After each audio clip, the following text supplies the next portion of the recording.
All right. Hey everyone. Hey everyone who is watching us online.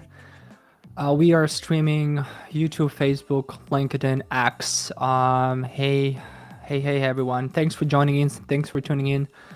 Um, February has been crazy so far. Lots of work, right? Lots of things happening, and I really appreciate everyone who decided to join us online and tune in and listen to me and my co-host and generally be part of today's webinar. And for those that decided to watch us later and see this in recording, welcome to Belkins. I appreciate you guys being with us. So today's topic is once you get a lead, how do you close? Right now, one of the reasons this topic is so important is, and I'm going to talk about this, during the next 1 hour. But basically, whether you're an experienced sales executive, or you're a marketer, or you're just starting out at sales, or you're a business leader, right? Like everyone is focusing right now on building the pipeline. But just to build a pipeline these days is different than it was a year ago, 5 years ago, whatever, right? Obviously, camp. But yeah, so my job today would be to provide insights on how the new playbook looks and help you guys to be equipped and be adapt to how the market is changing. All right. So a few rules as always for this webinar. So in the next 45 minutes, we're going to speak about and share insights on this topic. We are live, so you're welcome to put your questions in the chat. Any questions. If they are relevant to the topic we're discussing, we're going to bring them on the screen and we're going to discuss them. And I'm going to just pause there. And if they are about the topic but not going to be relevant to the slide we're discussing, then we're going to answer them during the QA session at the end. So all the engagements are welcome. All the comments are welcome. Shares are welcome. So guys, if you can support this and share with your colleagues or like our social, that would be obviously appreciated. All right. So without further ado, I'm going to bring on my co-speaker, co-host, Rob. Hi, Rob. Hey guys, how's it going? It's going good. I was just preparing folks for what's going to happen in the next 60 minutes. They're Yeah. meeting their master chefs. Yep. Yeah. I actually decided to kind of put not a very trivial description of us as we are the chefs. So if you were to, at my home, preparing a dish for me and you're the chef, like how would you what kind of dish you would prepare with regards to your experience then, being a sales chef, Rob?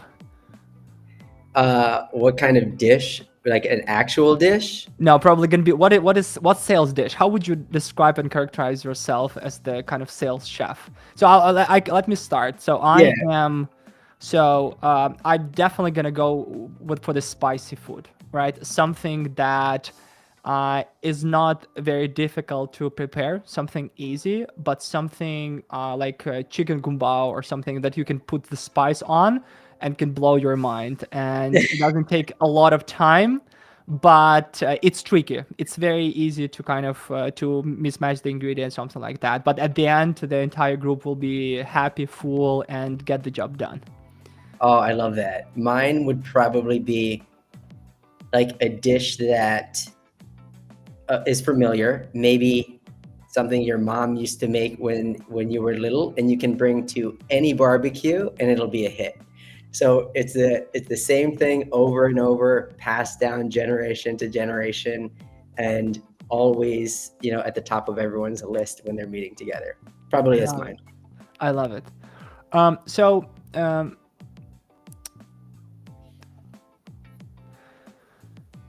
we are talking today about the new sales reality, right? And here on the screen, there are three things that I think is, they're happening right now. They're very important, and that's one of the reasons why we're doing this, right? So the first one is sales is no longer a one-off event, right? And I remember the times where back in 2016, I can do a cold email outreach campaign and I can prepare a list of 100 folks, do a kind of a generalized, but a kind of a one-to-one message and generate 5-10 appointments, right?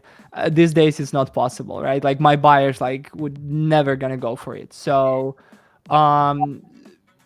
So do you remember the shift where like, it happened then, sales transition from being a transactional into a more complex sort of like pre-work, during, post-work event where there's more things involved?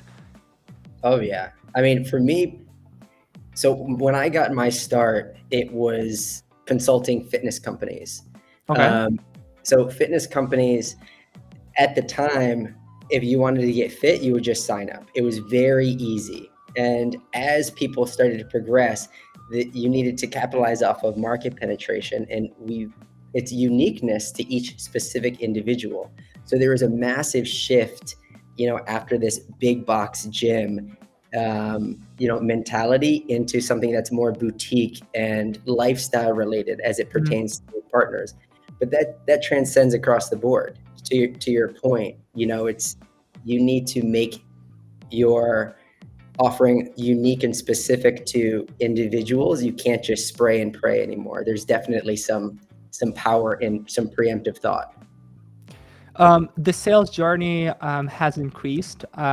We've researched and did the report that it actually, from year to year, the sales cycle grows about 10 to 20% for some industries. And also one of the reasons is the buying committees, right? Like these days, sort of like to make a decision about purchasing a software or signing up for a service, even in my company, right? I cannot make a call myself. I need to go to a CFO or to HRD. I need to talk to my partner. I need to talk to the people who would be using that software, and just generally getting that buying committee, right, with all the users and all the people that can influence the deal, and only then make the purchase. There's actually, I have a funny story. We've recently purchased a software. I'm not going to name the name, but it was a calling software. And we were looking for two vendors, right? For two providers. And we were very close at both, but we were looking for a specific deal. And one was preferred because we worked with them in the past. So we came to them and say, hey, here's what the terms we're looking for. We're ready to make the call. Yeah. And then the other ones were the new ones, but I had a personal connection with one of the former, chief of staff or something.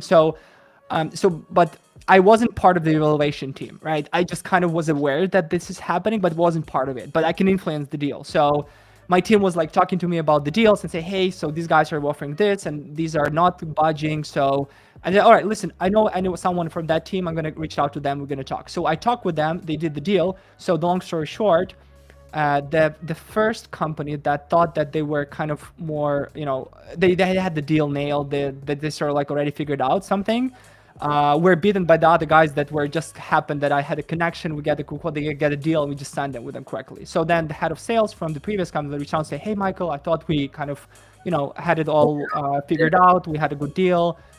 And I was like, sorry, just, I wasn't a part of the original team, but they just offered us the better deal, and we just kind of went with them, and that was a shock. So and then the funny thing was that the sales account executive who was leading the deal has ever included me in actual like negotiation or something. So only when the deal happened with the other company that the previous one reached out to me and just send the connection request. So I sent it to my Slack, to my sales team in Slack. I say, hey guys, here's how you're not gonna make the deal, right? You're not gonna involve one of the key decision makers at the end, and then send them the connection request. It is funny how things sort of shift around, and it's like hindsight is 2020. I bet you that person was like, shoot, I really I should have involved or been more involved in the complexity of the organization as opposed to assume this was a done deal. So yeah, Right. that's Exactly. And they even didn't sort of like included me in that, because like they said, oh, like, so, I am talking to this X person who is evaluating. So what the hell kind of Michael gonna do with the deal? But I could actually influence the deal, because like I was looking for the deal as well. So if they can cut me a good terms, I would like then push it through my team. So yeah. So basically, again, what you see on the screen, the sales is no longer in one-off event. We need more channels. We need a buying committee. It takes more time, and we as buyers are doing a lot of research, right?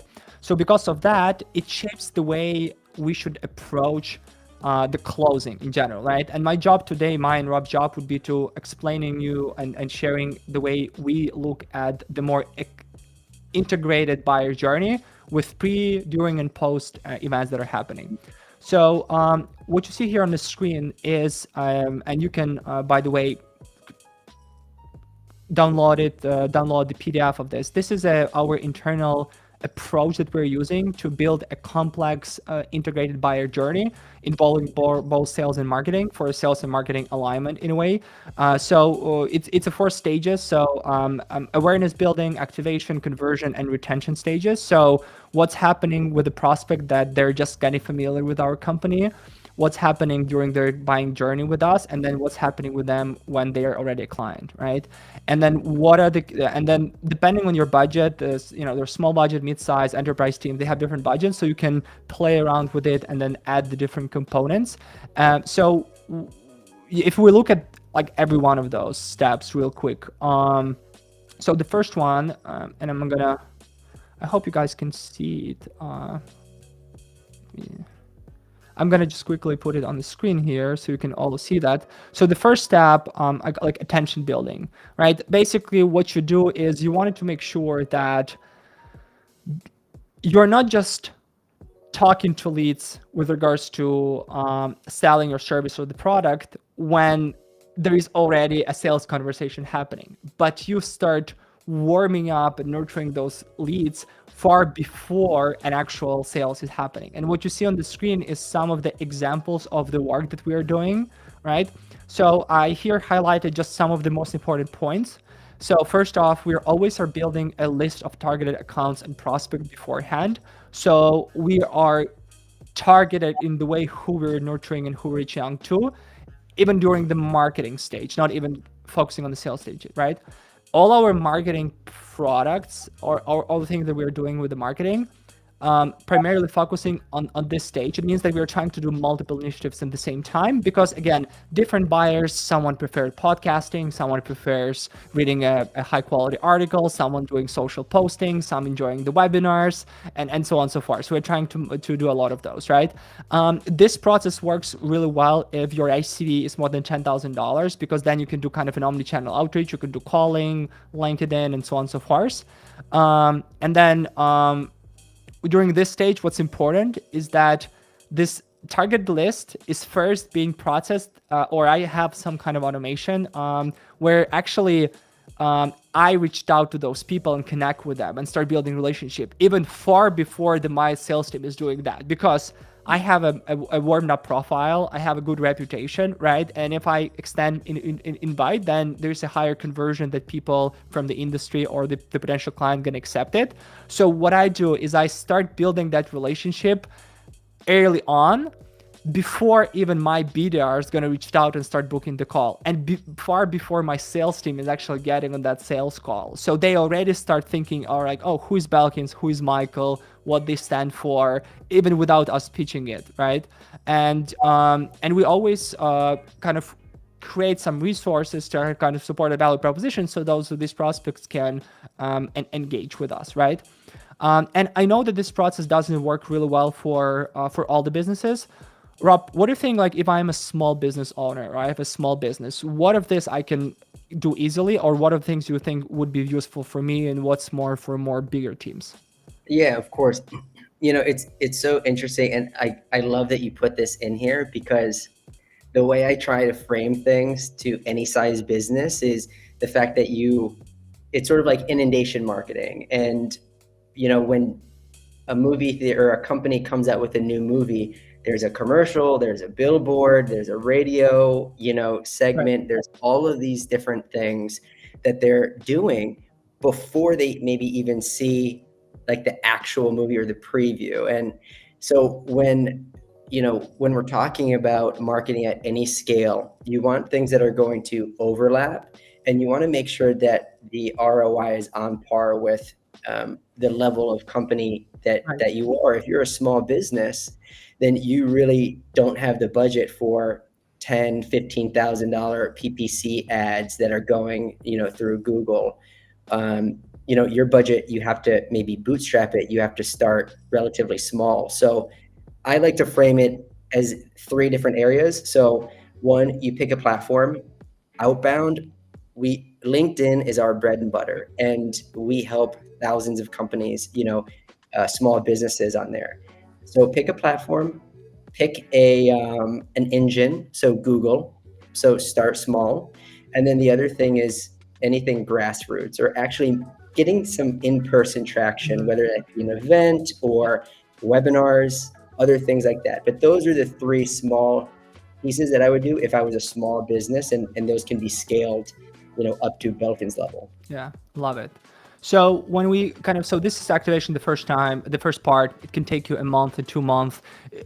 I would recommend people doing that early on. So even before they start building the pipeline, just for the sake of building the audience, building the momentum, and so on and so forth. After that, we do the, I call it like activation stage. So here, now the team start actively pursuing these accounts. Either these are the BDRs or your AEs, as well as the marketing start creating more sales enablement, materials and so on and so forth. So again, some of the very important points that you see on the screen.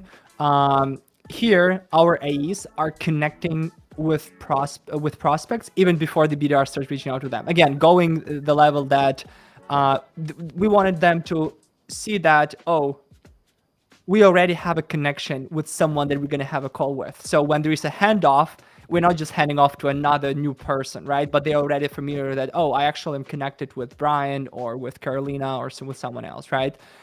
We wanted to create here an industry-specific content to be able to kind of engage with them in a more authentic fashion, to showcase the expertise. And obviously here we can also use some intent and behavioral data. So I actually recently discovered our B2B. Rob, I'm not sure whether you're familiar with them or not, but great tool. Basically, put a script on the website. It shows you who is on your page, what they're reading, and then they get you all your LinkedIn data and so on and so forth. I love it because, for example, I can see someone from my ICP is reading my blog, right? And I could just kind of pick up the phone and give a call and say, hey, how are you? And it's a great opening. So yeah, and to add on to that, there's all levels. So that website and that service, they have a free version too. So if you're just starting out for small businesses, you can give it a test. Yeah. So we do the activation. So essentially the same list, we're activating them, nurturing them. Then we move to actual conversion. This is where the actual sales journey happening. And I'm sure Rob going to speak more about the sales part of this, right? But from the marketing standpoint, what's important is that, again, multiple people with the organization are involved, and all the marketing initiatives they're doing are being utilized to nurture prospects, right? Not just sort of like handing them off to the sales team and then the sales team going to be doing the sales nurturing, but rather like the entire organization is focused on nurturing and building relationship with that prospect. And the marketing jobs, again, to create industry specific content, create bottom of the funnel content, even running paid ads on existing pipeline. So the way we do it is, let's say we have our sales team pipeline and we are running specific ads on that pipeline with our case studies, video testimonials, and some others, right? To be able to kind of showcase our expertise and then help the sales team to push the needle, right? I think what's next that is interesting that a lot of companies are missing out to in the retention part. So let's say you already closed that account, they start working with you. What happened next? I think just generally from what I saw, a lot of companies are dropping the ball here. So my recommendation would be actually building up and nurturing process during that retention phase where you can involve your existing customers. You can do co-marketing with them. You can do content creation, even involving your existing team that works with those customers to being part, being a webinar speaker, helping up to build the brand, featuring the customers, and so on and so forth. So there's a lot of nurturing work happening during that stage that helps you to then create this 4-stage awareness, activation, engagement, conversion, retention, and kind of creating that more integrated, holistic buyer journey that over the years going to help to build a good brand, right? And good buying journey. So yeah, just to add a few things on there, like I think it's so interesting when companies do stop the process after the sale. And acquisition is the most expensive piece to pulling on new customers. And why would you drop that ball? Creating a retention strategy long term and building it into an advocacy where they're doing your marketing for you, and that's how referrals come about, Yeah. is going to be really key to developing. Can I ask, like, what are some of the things on the larger scale that you've seen really work with some of the companies that you've helped out? You mean in terms of the retention stage or just overall? Yeah, retention and building up that advocacy. Yeah. So there are a few things that work really well for us. So the first one is actually creating like case studies with customers where you're not just talking about the problem that you're solving with them, but rather like featuring actual customers, like what they do, what their business stands for, what's their mission, why they're important for the community, right? And actually Yeah. creating a great piece of content where we kind of create it as a actual use case and study. Yeah. And then kind of promoting that together with customer, right? And promoting the A customer, team. right? It's Exactly. like you're a team together. It's long Yeah. term. Yeah. Yeah, I love that. I really love that. For us, it's yeah. I mean, we'll talk about it a little bit more later, but I Yeah. really do So love that. again, I know, like, I'm Rob. Just for information, I'm one of the people that likes to talk a lot during webinars, so I Me can too. be here for like a couple of hours. But I know we have promised folks to do it within like 45, 60 minutes. So I'm just going to quickly go to this second section, is like about getting your leads well cooked, right? Like, so again, we spoke about that it should be a stage process involving prospects and your and customers, right? Now, what I mean by getting well cooked is that here on the screen you see what buyers are typically doing before a sales meeting, right? So it's not a one-off event. So it means that they're doing the research, they're doing a multi-channel exploration, they're aligning internal stakeholders, they're doing an analysis with competitors, they're preparing the question, right? So there's a lot of work happening on the back end before the actual sales meeting is happening, right?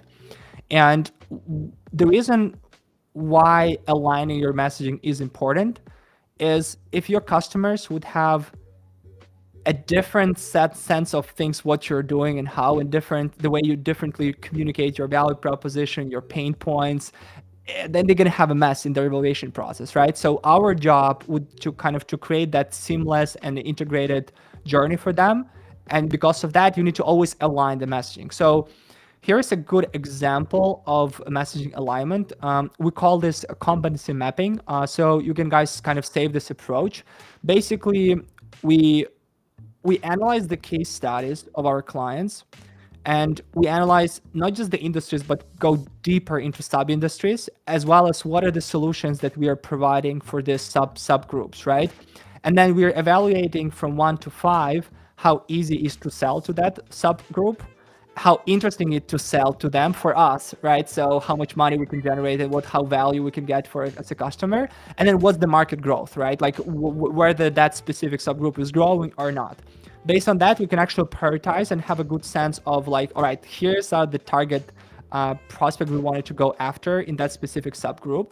And then after that, we're using AI, and here's an example of the ChatGPT example where we then map out the potential buyers based on what do we do best, what matters most for those customers, and then what are the customers' key pain points. And we kind of ask ChatGPT, and the recent O3 version or the deep research version is actually excellent for this. But basically, after that, we have a pretty good idea of like, here's how we're talking about the pain points, here what matters for the customer, here's what the key messaging, the key positioning for that specific subgroup, and then we're trying to align all our resources around that. So it means that we wanted to make sure that our website, our advertising, our outreach cadences, our sales materials, our email marketing, our social media, everything is aligned around, around this. And as a result of that, whenever the touch point is, if the clients are touching us on the ads or social or the outreach or email marketing,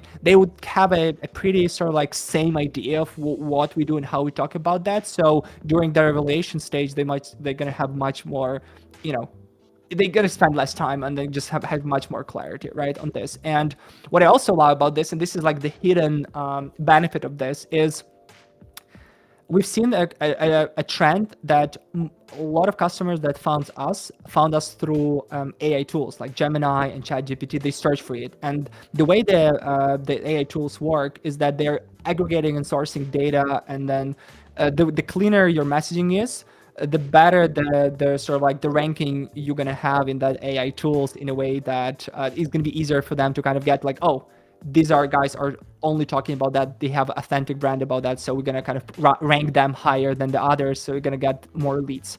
Again, just a kind of a side effect. So here is another proprietary thing that we are doing. Shout out to our VP of sales, Brian Hicks. He shared with us his personal homework AI prompting that he is doing before each call. So you see it on the screen, you can make a screenshot of it. Basically the prompt one, these are the questions that Brian asks based on the conversation with the potential customer he has. And he said that it saves him about 15 minutes of actually doing his own research instead. So again, helps to summarize everything about the prospect. The next one is he actually playing with AI and asking AI if let's say you're representing Belkins in this sales, right? What would be the best approach specifically tailored to this company, right? With their unique needs, and then it can give them a pretty good idea that, and again, it shouldn't, and again, I'm curious, Rob, what do you think about this specific prompt? I'm sure that Brian is not using it to kind of teach himself about what's going to happen, but what he say, it often highlights the angles that he probably missed or didn't thought of, or could say, oh, this is actually a good idea, that he can pick up from that. Yeah, I mean, I think that's one of the best use cases for utilizing AI these days. Is you might actually have the information locked in, stored in, and actually on repeat for your pitches, but it helps you assess it from different angles. You know, being a little bit more creative, and the prompts, you can get so creative with the prompts in terms of abstract ideas that you can reposition very easily. So I love prompts. I love this, and it really is going to do a lot for a lot of people if they use it properly. So the next prompt that Brian is using is that he said, like, does Belkins have any case studies or use cases aligned with that? And I know we have a lot of those very often, and we have them hand in the dashboard. But it's interesting if it's an interesting exercise, because if ChatGPT can find relevant case studies or relevant information, relevant testimonials, it means that the customers that are going to be searching for it can also do that, right? And that's exactly what's happening. So I was actually working on the pricing strategy, and I asked the OpenAI deep research module about like the different companies in our space, and I see that a lot of the companies have lack of visibility on some proprietary information, and because of that, it creates a certain a problem in the buying journey. So sometimes your customers are not even talking to you because they cannot find or have a lack of information. So the more visible you are with your offering, the easier it's to do business with you, and the easier it will be to getting on that. And then,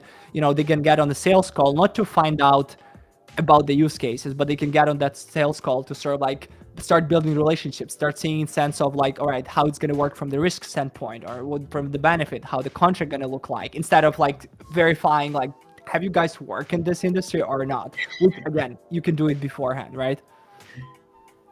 Yeah, there's going to be, and we'll have some use cases on this end at the end as well of our webinar. So handing this over to you, Rob. So I know you're the best in this.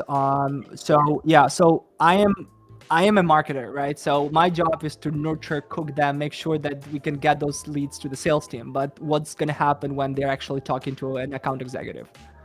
Yeah, it's so interesting. You know, again, in a lot of business, everything goes in tandem, and without one, there isn't going to be the other.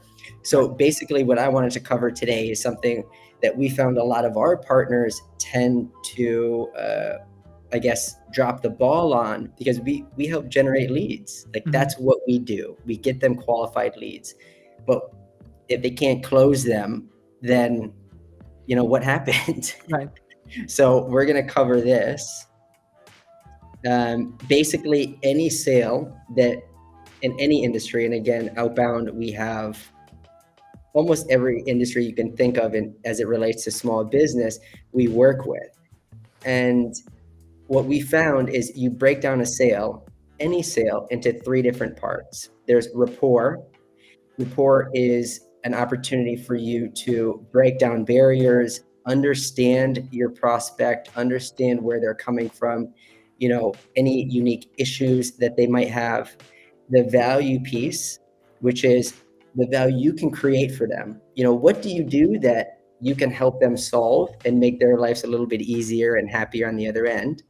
And then the very final piece of this is closing. And how do you create urgency behind the close?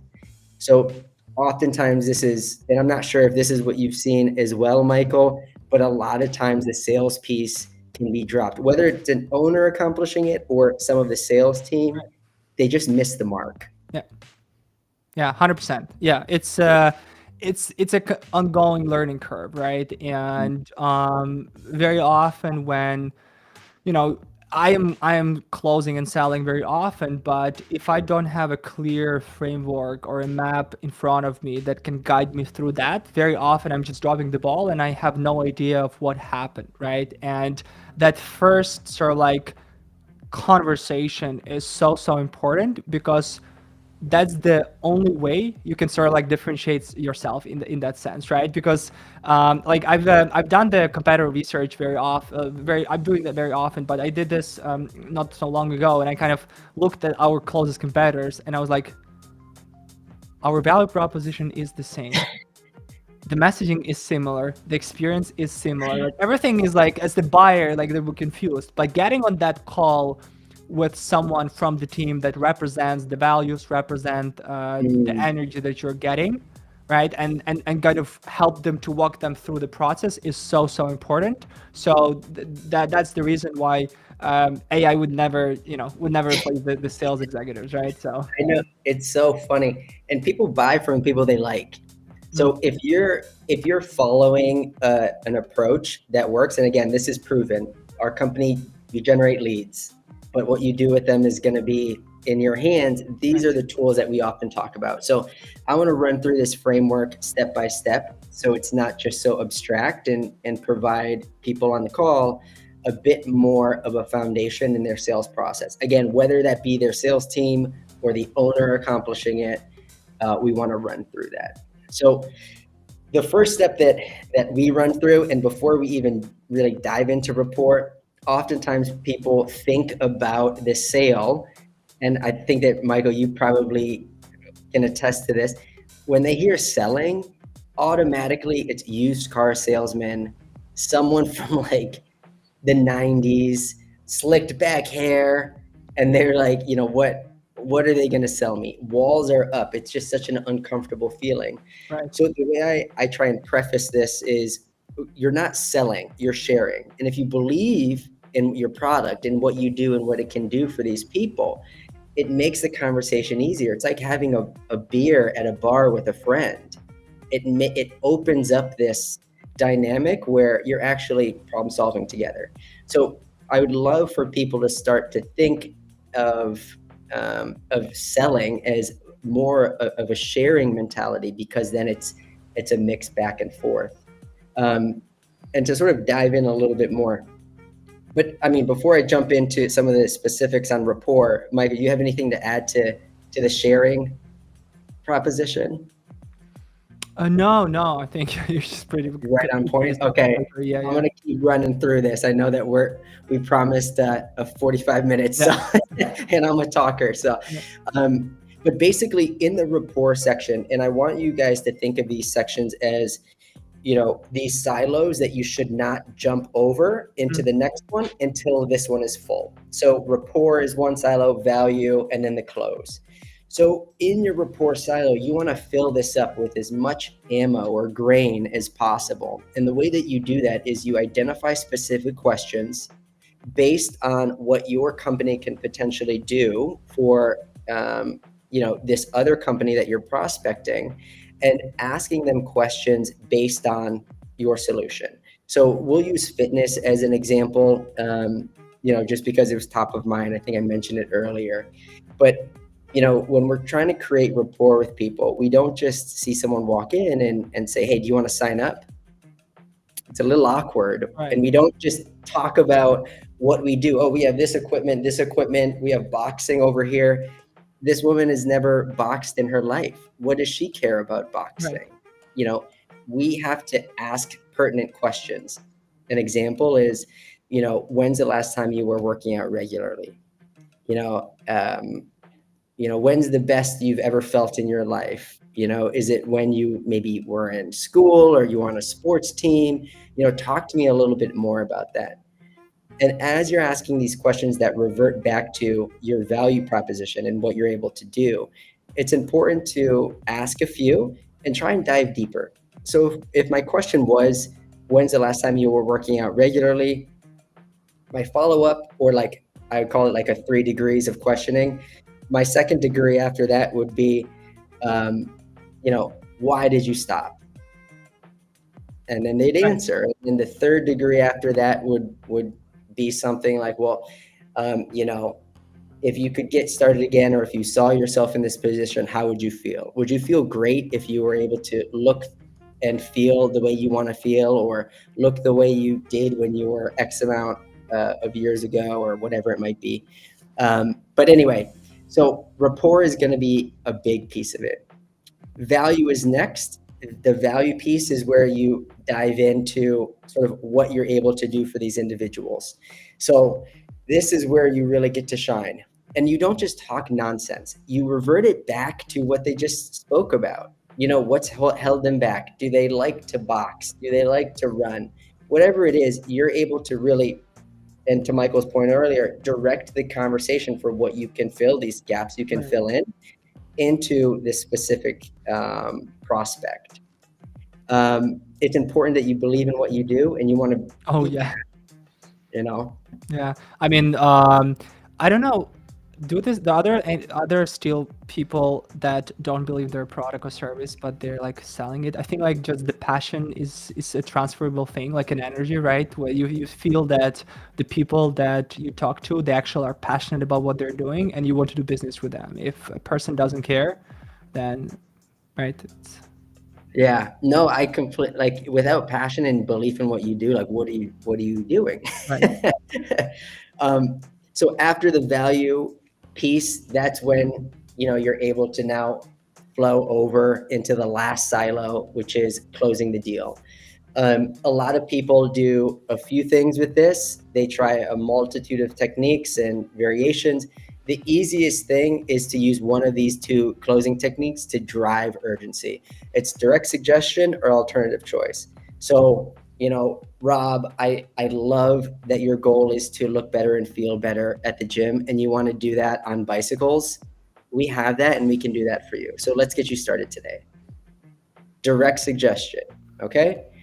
Alternative choice. Another method is, Rob, I love that you like to box, and it's been 10 years since the last time you boxed, but you want to get back into it. Let's get you started.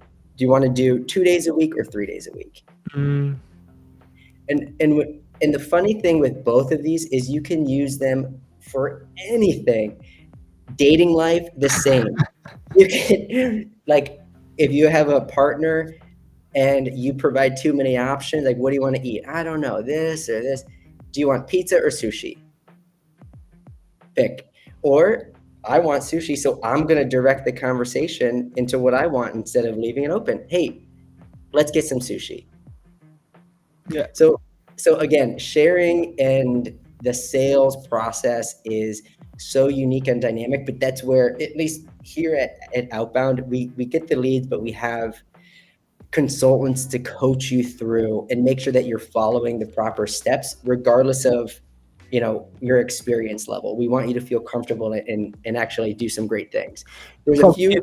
If you are making the screenshot of everything, do that. But we're gonna have a deck available for you as well. So Rob, you're sharing some of the amazing examples as well as the exact questions and things to keep in mind of. So yeah, I know we don't have time to stop on everything, but just guys, go through the slide and just make some screenshots and use that later.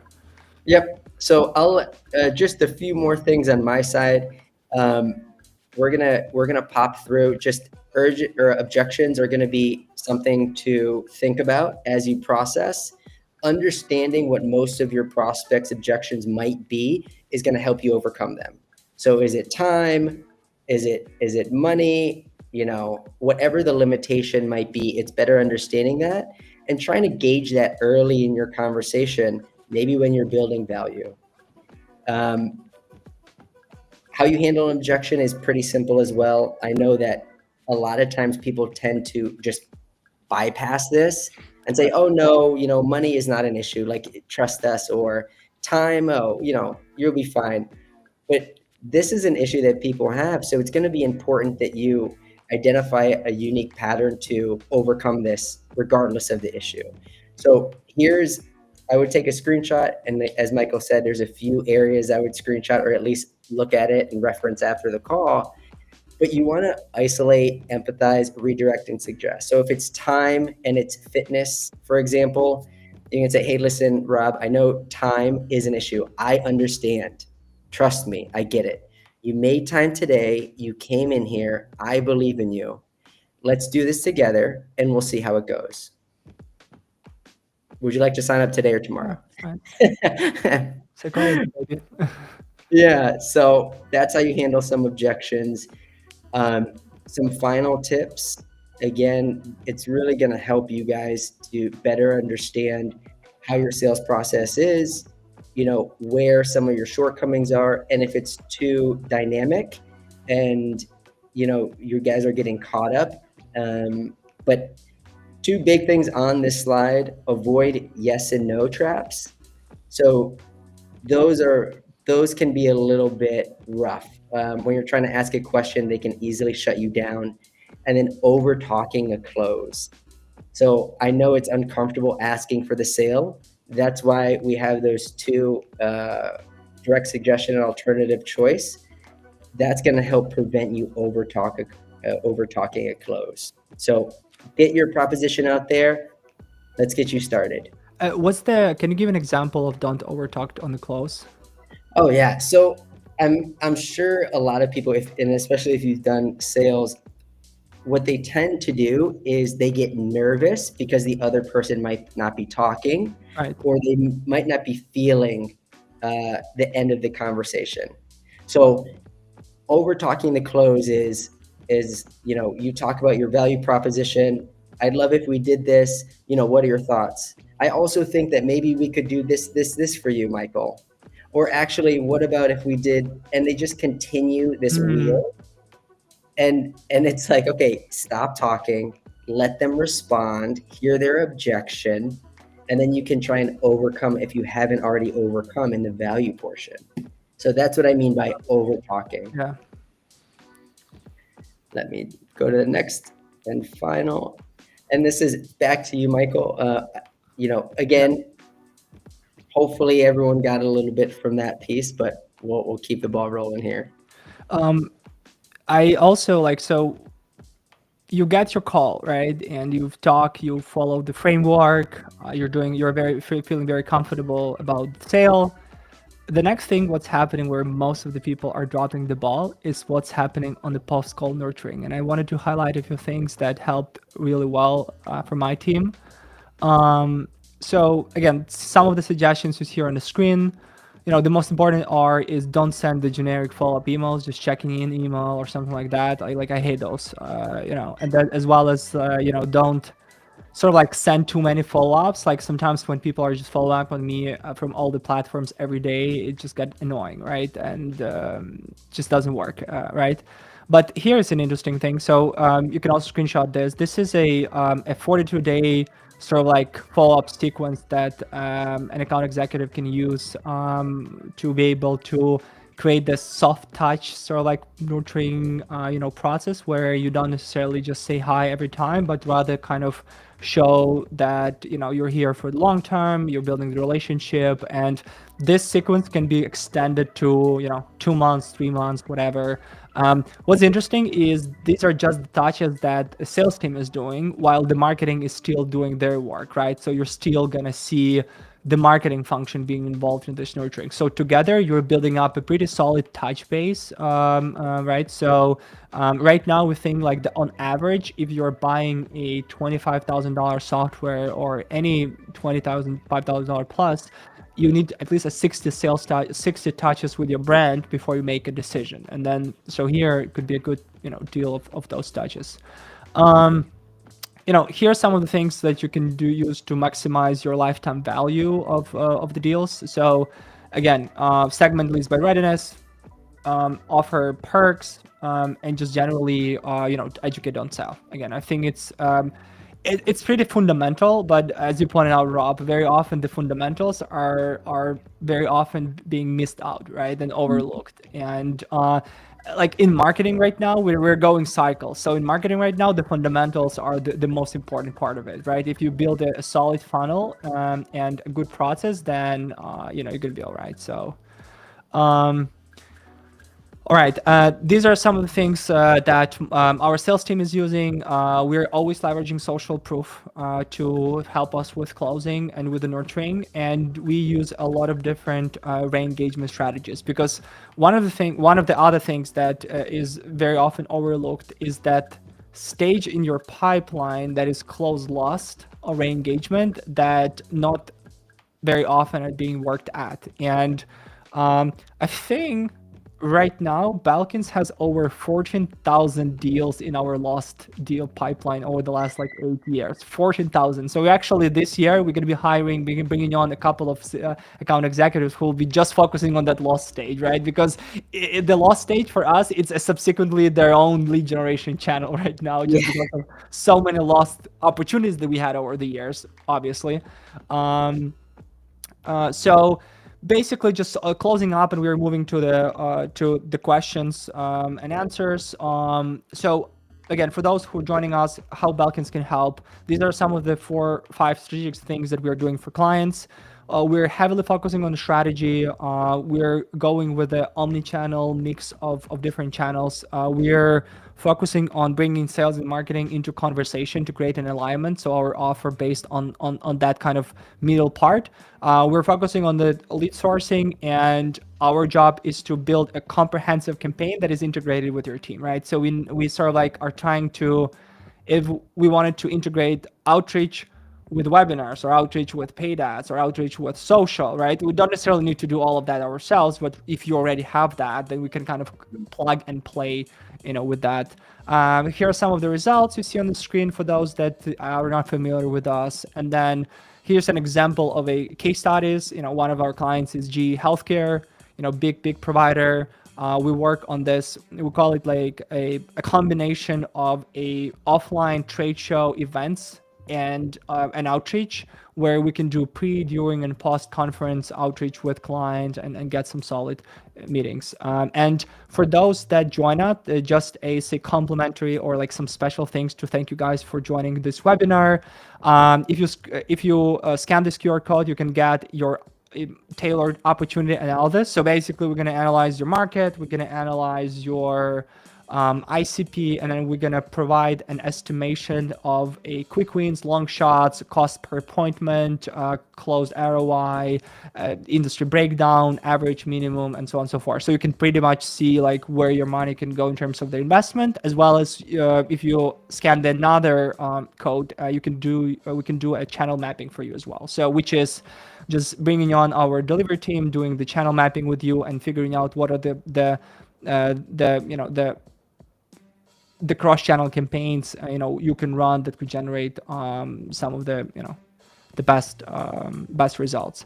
And then handing over to Europe for introducing about consulting in the end. Yeah, of course. Basically, we help small businesses build predictable pipelines, achieve consistent growth, and of course, as we sort of talked about, close deals. Sometimes that's the toughest part for people, is closing the leads that are coming in. Everyone here is based in the US, and I think the big thing for us is making sure that the small businesses we work with achieve success. So we do a lot to make sure that happens. LinkedIn is our prime outreach, but on this side, We also have a few case studies. You can check us out online as well, but we really do thrive in the small business world. Like, we crush it. We're very proud of our partners. I love what I do more than you could even imagine. And then the very last thing is, if you guys are interested, and if you're a small business owner, you can scan this QR code. Once you jump on board, we'll extend 500 off if you book within the next 7 days. So let us know if you have any questions. Also, like, I'm sure, reach out to the team or in any of the chats. We're here for you at Outbound. Belkins is, of course, the best. Michael, thank you for allowing us to be on today. And yeah, we'll keep going forward and helping businesses. Thanks, Rob. Just a full disclosure, we're working with Rob and his team around when customers. So Belkins cannot service all the clients, and as we pointed out, sometimes for us to do our best work, we need to work with bigger budgets, right? So we need to get the marketing team involved. We need to get like the webinars, the paid ads, the cross-channel thing, right? Because that's where we strive. And often there are small businesses that just don't have the budget, and they're just getting their first clients, right? And over the years, we worked with Rob's team and Outbound Consulting, and the reason, again, I was very happy to bring Rob on is that for small businesses, it's not just about generating the leads. It's also about how you can close the business, and that's where a lot of people are dropping the ball. And as a result of that, we partner up with Outbound Consulting because we know that together with them, we can send them clients that they not just gonna do the leads for, but also they can consult on the best closing strategies. That helps a lot because, as you guys saw today, it's a team sport, right? And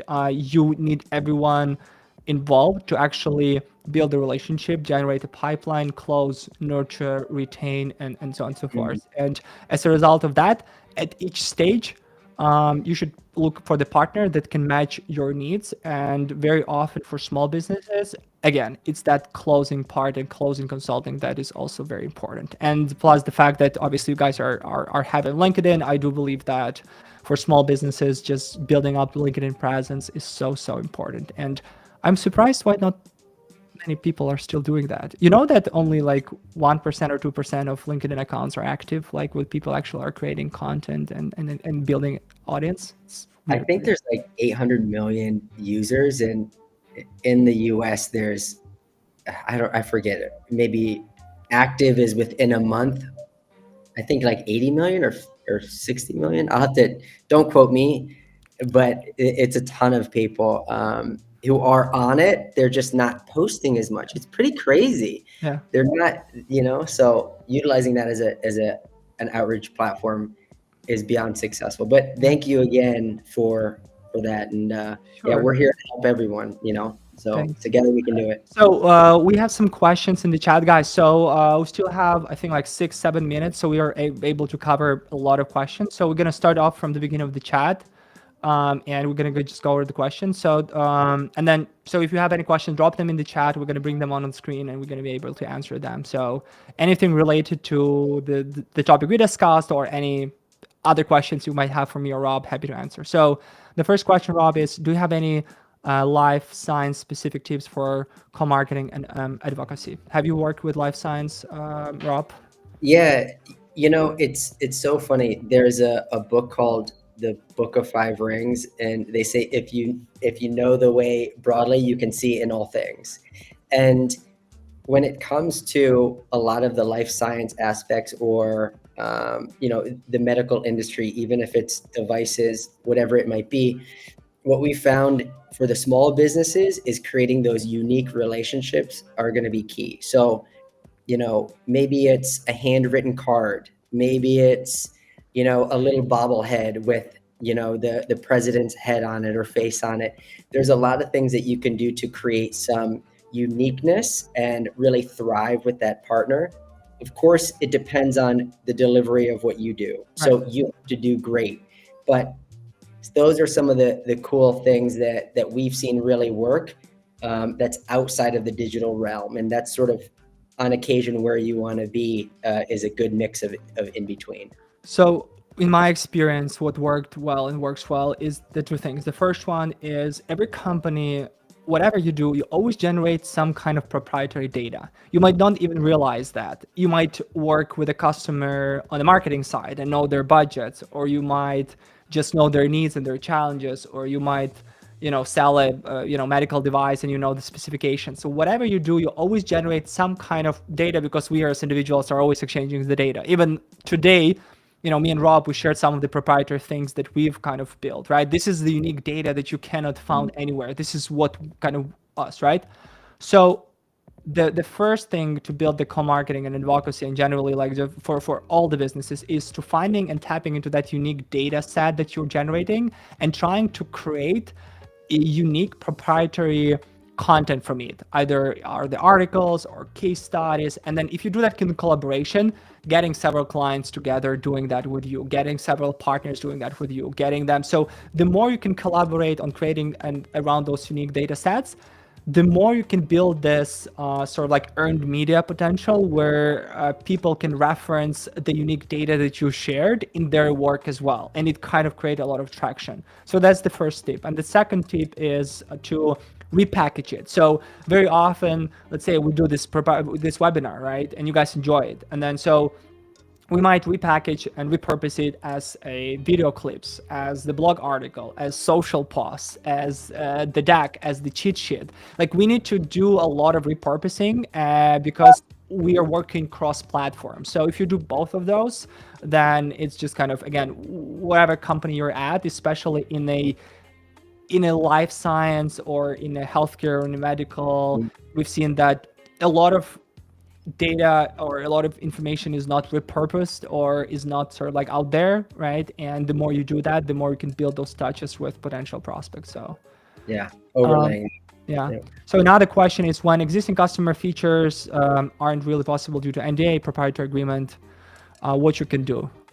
So, and just to jump back over, and to Michael's point, there's a good mix. It's data and building up those foundations and intermingling to create these case studies that you can then pivot off of. But on the other side of advocacy and building up those relationships, you can do a lot of things similar to what I mentioned. It is creating relationships that go beyond, just the good work that you're doing, but that you're creating these one-to-one synergies or these memorable moments for your partners. So looking at it from a bigger scale, a big lens, and then boiling that down, there are a variety of things you can do outside of needing to mention your partners to ensure that you're moving forward with a good relationship, because that's what it is. Right. It's a relationship. They love gifts. Yeah. I recently been pitched to write my own book and say, like, hey, Michael, if you write the Belkins book, then you can ship it with Amazon for $10, hard copy or like a paperback, and you can get a meeting. And I've seen these campaigns and they're very successful. And it's a one-to-one connection. You can even create a personalized handwritten note. Because I rarely receive direct mail, especially books, right? 100%. It's crazy. It's like my orthodontist from when I was young still writes me a birthday card, and I'll never forget my orthodontist. Yeah.